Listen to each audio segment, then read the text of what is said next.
Governor Kasich, the last debate, you were asked a question about religious liberty and a hypothetical situation where a same-sex couple approaches a cupcake maker to do their wedding. Here's what you said. If you're in the business of selling things, if you're not going to sell to somebody you don't agree with, okay, today I'm not going to sell to somebody who's gay, and tomorrow maybe I won't sell to somebody who's divorced. Governor, some faith leaders got nervous about that answer. Do gay marriage dissenters have rights? Well, look, first of all, I try to be a man of faith every day as best as I can.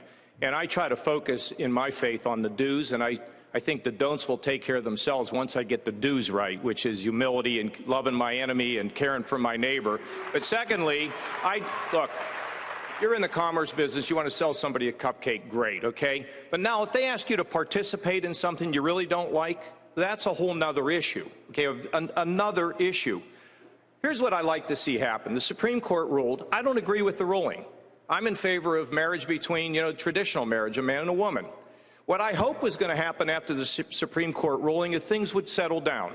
If you go to a photographer to take pictures at your wedding and he says, I'd rather not do it, find another photographer. Don't sue them in court. You know what? The problem is, in our country, we need to learn to respect each other and be a little bit more tolerant for one another. And at the end of the day, don't go to court. Can't we have common sense in America? That's the way it used to be.